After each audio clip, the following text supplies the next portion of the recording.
اعوذ باللہ من الشیطان الرجیم بسم اللہ الرحمن الرحیم کتب علیکم اذا حضر احدکم الموت ان ترک خیر الوصیۃ للوالدین والاقربین بالمعروف حقا علی المتقین۔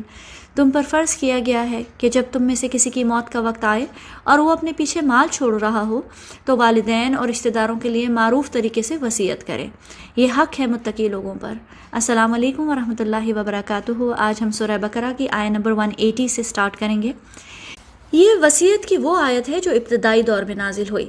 اس سے پہلے عرب لوگوں میں یہ رواج تھا کہ جو بھی وراثت کوئی شخص چھوڑ کر جاتا تھا وہ سب کا سب اس کے بیٹوں کو مل جاتا تھا۔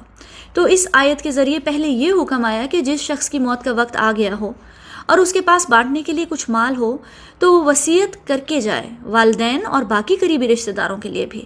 بعد میں سورہ نساء میں اللہ سبحانہ وتعالیٰ نے خود وراثت کے حصے ڈیفائن کر دیے کہ مرنے کے بعد بیوی یا شوہر کو کیا ملے گا، بیٹوں اور بیٹیوں کو، والدین کو۔ یہ سب حصے اللہ سبحانہ وتعالیٰ کی طرف سے کلیئر ہیں، واضح کر دیے گئے ہیں اور ان میں کسی قسم کی کوئی تبدیلی نہیں کی جا سکتی۔ جب سورہ نساء میں وراثت کی آیات نازل ہوئیں تو اس کے بعد یہ آیت منسوخ ہو گئی۔ عبداللہ ابن عباس رضی اللہ عنہ نے اس آیت کے بارے میں فرمایا کہ وصیت اسی طرح کی جاتی تھی جیسے اس آیت میں مذکور ہے، یہاں تک کہ میراث کی آیات نازل ہوئی اور اسے منسوخ کر دیا۔ یہ ابن ماجہ کی روایت ہے 2869۔ اب کسی بھی شخص کو ان وارثوں کے بارے میں وصیت کرنے کا اختیار نہیں ہے جن کے حصے اللہ سبحانہ وتعالیٰ نے خود مقرر فرما دیے ہیں۔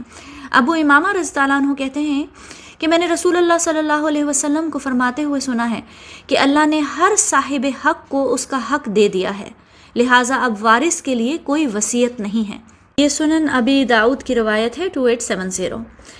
پھر بھی ہم دیکھتے ہیں کہ مرنے کے وقت ہر قسم کی وصیت ہو رہی ہوتی ہے۔ فلاں بیٹی کو پلاٹ دے دینا، بیٹے کو گھر دے دینا، بیوی کو کیش دے دینا، فلاں کو آگ کر دینا۔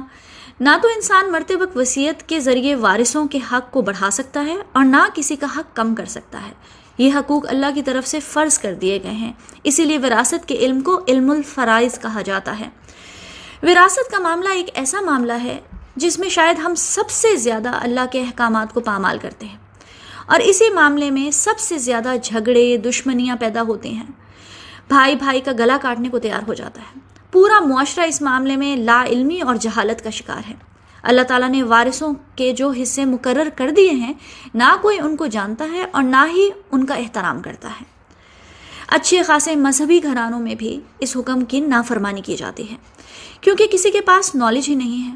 ابو ہریرہ رضی اللہ عنہ کہتے ہیں کہ رسول اللہ صلی اللہ علیہ وسلم نے فرمایا، ابو ہریرہ، علم الفرائض سیکھو اور سکھاؤ، یعنی کہ وراثت کا علم سیکھو اور سکھاؤ، اس لیے کہ یہ بھلا دیا جائے گا اور سب سے پہلے یہی علم میری امت سے اٹھایا جائے گا۔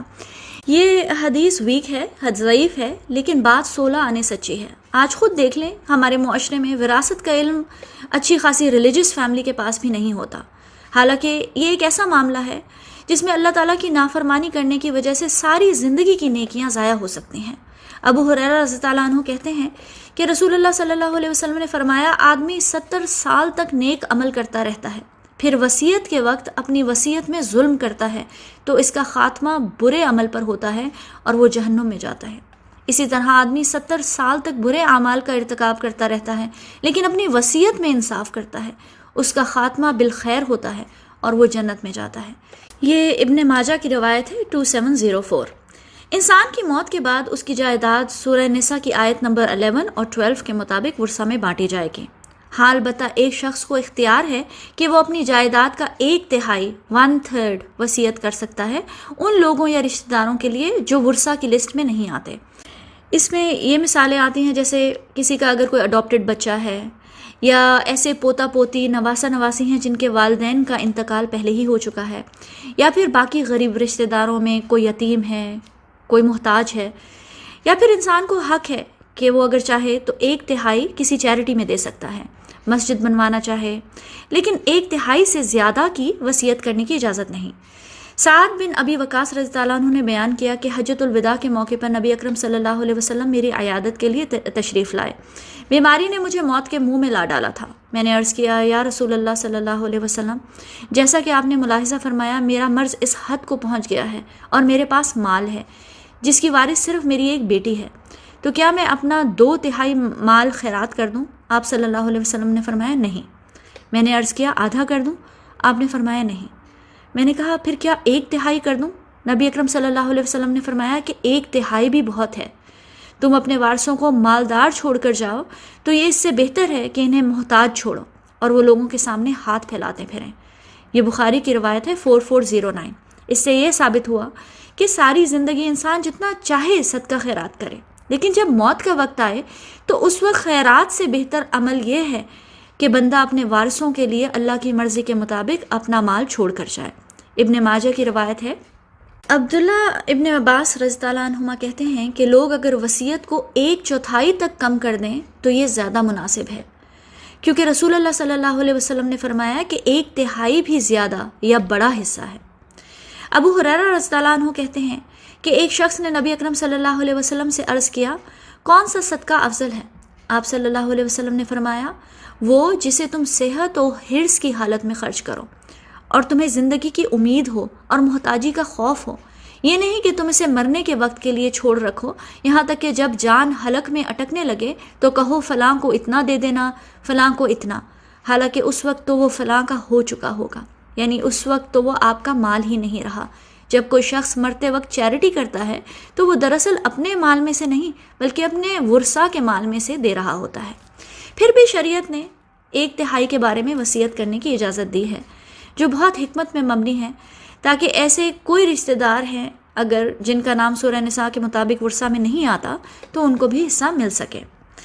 پھر آیت نمبر 181 میں اللہ سبحانہ وتعالیٰ فرماتے ہیں، فَمَن بَدَّلَهُ بَعْدَمَا سَمِعَهُ فَإِنَّمَا إِثْمُهُ عَلَى الَّذِينَ يُبَدِّلُونَهُ إِنَّ اللَّهَ سَمِيعٌ عَلِيمٌ۔ تو جس نے بدل دیا اس وصیت کو اس کے بعد کہ اس نے اس کو سنا تھا تو اس کا گناہ ان پر آئے گا جو اسے تبدیل کرتے ہیں، یقیناً اللہ تعالیٰ سب کچھ سننے والا اور جاننے والا ہے۔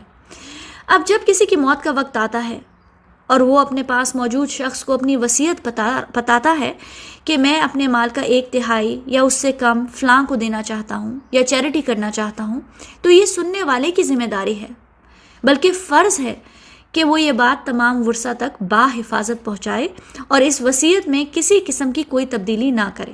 ویسے تو نبی پاک صلی اللہ علیہ وسلم نے اس معاملے میں یہ فرمایا کہ وصیت کو لکھ لینا بہتر ہے۔ مسلم اور بخاری دونوں کی روایت ہے کہ عبداللہ بن عمر نے فرمایا کہ رسول اللہ صلی اللہ علیہ وسلم کا فرمان ہے، کسی مسلمان کے لیے جس کے پاس کوئی ایسی چیز ہو جس میں اسے وصیت کرنی ہو، مناسب نہیں کہ اس کی 2 راتیں بھی ایسی گزریں کہ اس کی لکھی ہوئی وصیت اس کے پاس موجود نہ ہو، یعنی وصیت لکھ لینا بہتر ہے۔ لیکن اگر ایک شخص نے وصیت نہیں لکھی تو اس کا موت کے وقت زبان سے کہہ دینا اللہ کی نظر میں کافی ہے اور سننے والوں کے لیے فرض کا درجہ رکھتا ہے۔ وصیت کا لکھا ہونا، کسی کورٹ میں رجسٹر ہونا، گواہوں کا ہونا ضروری نہیں۔ اس آیت کے مطابق جس نے وصیت کو سنا اس کا فرض ہے کہ وارثوں تک مرحوم کی خواہش کو اور وصیت کو پہنچائے۔ جب کسی شخص کی موت ہوتی ہے تو سب سے پہلے اس کے مال سے اس کے کفن دفن کا انتظام کرنا ضروری ہے۔ اگر اولاد خود یہ کام کرنا چاہے تو اس میں کوئی مذائقہ نہیں۔ پھر دیکھنا ضروری ہے کہ اگر مرنے والے پہ کوئی قرض ہے تو اس کے مال میں سے وہ قرض ادا کیا جائے گا۔ صحابہ کرام تو دفنانے سے پہلے مرنے والے کا قرض ادا کرنے کی کوشش کیا کرتے تھے، اور جب قرض بھی ادا ہو جائے تو پھر دیکھا جائے گا کہ اس نے وصیت کیا کی ہے، پھر اس کے مال میں سے وصیت ادا کی جائے گی، اور جو پھر ریزیڈول بچ جائے گا تو اس کو بچوں میں، اس کے ورثاء میں سورہ نساء کے احکامات کے مطابق بانٹا جائے گا۔ سورہ نساء میں آتا ہے، من بعد وصیۃ توصون بہا او دین، یہ حصے تمہاری وصیت کی تعمیل کے بعد جو تم نے کی ہوگی اور ادائے قرض کے بعد تقسیم کیے جائیں گے۔ پھر اللہ تعالیٰ فرماتے ہیں، فَإِنَّمَا اسْمُهُ عَلَى الَّذِينَ يُبَدِّلُونَ، جو شخص وصیت سننے کے بعد اسے بدل دے تو اس کا گناہ اس پر ہے جس نے اسے تبدیل کیا، یعنی اس کا گناہ نہ تو مرنے والے کو ہوگا اور نہ ہی ان ورثاء کو ہوگا جو اس موقع پہ موجود نہیں تھے، بلکہ سارا کا سارا گناہ اسی شخص کو ملے گا جس نے سننے کے باوجود وصیت کو بدل دیا۔ یعنی اس کو اس طرح سے اگزامپل لیں کہ ایک بیٹے نے سنا کہ اس کے والد نے 1/3 چیریٹی کرنے کو کہا ہے، اب اسے پتا ہے کہ یہ چیریٹی کرنے کی وجہ سے اس کا اپنا حصہ وراثت میں کم ہو جائے گا، تو وہ اپنے ذاتی مفادات کے لیے باقی ورثہ سے یہ بات چھپا لیتا ہے تو ایسا کرنے والے کو سخت گناہ ملے گا، اور باقی ورثہ جنہیں وصیت کے بارے میں علم ہی نہیں تھا ان کو کوئی گناہ نہیں ہوگا۔ لیکن فرض کریں کہ سب ورثہ کو وصیت کا علم تھا، لیکن اس کے باوجود انہوں نے وصیت کو اگنور کر کے اپنے حصے بڑھا لیے، تو علماء کرام کے مطابق ان کا ایسا کرنا نہ صرف بہت بڑا گناہ ہے، بلکہ وراثت کا وہ مال جو وصیت ہونا چاہیے تھا، جو انہیں ایکسٹرا ملا ہے، وہ ان کے لیے حرام کا درجہ رکھتا ہے۔ جو شخص موت کے وقت مرنے والے کے ساتھ ہوتا ہے اور کوئی بات سنتا ہے، وہ اس بات میں تبدیلی اس لیے کرتا ہے کہ اسے لگتا ہے کہ یہ شخص تو مر گیا، اب کس کو یہ بات پتہ چلے گی، اگر میں چھپا لوں یا بدل لوں تو کیا فرق پڑتا ہے، کسی اور نے تو سنا ہی نہیں، نہ ہی کبھی کسی کو پتہ چلے گا۔ اللہ سبحانہ وتعالیٰ فرماتے ہیں ان اللہ سمیع علیم، بے شک اللہ سب کچھ سننے والا اور علم رکھتا ہے۔ جب تم اس مرنے والے کی وصیت سن رہے تھے، تمہیں گمان تھا کہ صرف تم نے سنی، لیکن اللہ بھی سن رہا تھا اور وہ سب کچھ جاننے والا ہے۔ پھر آیہ نمبر 182 میں اللہ سبحانہ وتعالیٰ فرماتے ہیں وَمَنْ خَافَ مُحْصٍ جَنَفًا أَوْ إِثْمًا فَأَصْلَحَ بَيْنَهُمْ فَلَا إِثْمَ عَلَيْهِ إِنَّ اللَّهَ غَفُورٌ رَحِيمٌ۔ پھر جس کو اندیشہ ہو کہ وصیت کرنے والے کی طرف سے جانبداری یا حق تلفی ہوئی ہے، تو اگر وہ وصیت کو بدل کر وارثوں میں صلح کروا دے تو اس پر کوئی گناہ نہیں، بے شک خدا بخشنے والا اور رحم کرنے والا ہے۔ فَمَنْ خَافَ مِن مُحْصٍ جَنَفًا أَوْ إِثْمًا، تو پھر جس کو خوف ہو، ڈر ہو، اندیشہ ہو کہ محسن یعنی کہ وصیت کرنے والا غلط وصیت کر رہا ہے، اس کی دو وجوہات ہو سکتی ہیں جو اللہ تعالیٰ نے بتائی ہیں۔ جنفن کا مطلب ہے کسی کی طرف مائل ہو جانا، انکلائن ہو جانا، کسی کی بے جا سائڈ لینا، طرفداری کرنا، جانبداری سے کام لینا۔ ویسے مرنے والے کی فار ایگزامپل کوئی بیٹی ہے یا بیٹا اسے زیادہ پسند ہے، اس سے زیادہ محبت ہے، تو اس نے وصیت میں اس کے لیے ذرا ایکسٹرا زمین یا مکان لکھ دیا، یا پھر وصیت نواسی کے نام کر دی تاکہ اس بیٹی کو انڈائریکٹلی زیادہ مل جائے، یا پھر ساری پراپرٹی بیوی کے نام رکھ دی، تو یہ بات جنفن کہلائے گی، کسی کی طرف بے جا مائل ہو کر اللہ کے حکم کے خلاف جانا۔ دوسرا ہے اسمن، جس کا لفظی مطلب ہے تاخیر، پیچھے رہ جانا۔ آسمن ایسی اونٹنی کو کہتے ہیں جو تھکن کی وجہ سے پیچھے رہ جاتی ہے۔ اسمن کا یہاں مطلب ہوا حقوق کی ادائیگی میں پیچھے رہ جانا، حق تلفی کرنا۔ جیسے ہمارے ملک میں اکثر لوگ یہ کام کرتے ہیں کہ بیٹی کو ہم نے جہیز دے دیا، اس کی شادی کروا دی، اب اس کا جائیداد میں کوئی حصہ نہیں ہے، یا پھر جو بیٹا نہیں پسند تو اس کو جائیداد سے آگ کر دو، یا پھر اکثر کچھ لوگ جو ایک سے زیادہ شادیاں کرتے ہیں وہ کسی نہ کسی بیوی کا حق مار لیتے ہیں۔ یہ سب اسمن ہے، یعنی حق تلفی۔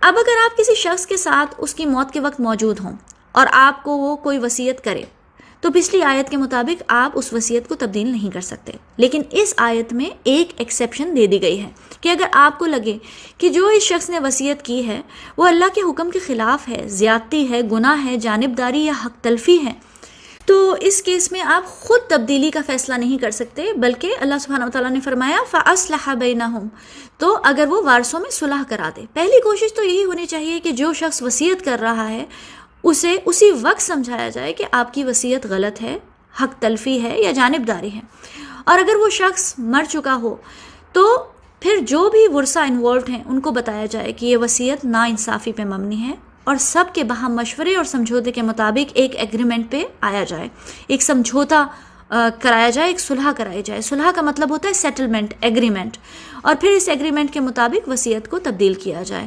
فَأَصْلَحَ بَيْنَهُمْ، اس سے پتہ چلا کہ اللہ سبحانہ وتعالیٰ کی طرف سے تبدیلی کی ممانعت ہے، اصلاح کی ممانعت نہیں۔ اصلاح کروانے والے کے لیے اللہ تعالیٰ نے فرمایا فَلَا إِثْمَ عَلَيْهِ إِنَّ اللَّهَ غَفُورٌ رَحِيمٌ، اس پر کسی قسم کا کوئی گناہ نہیں، بے شک اللہ تعالیٰ بہت بخشنے والا اور رحم کرنے والا ہے۔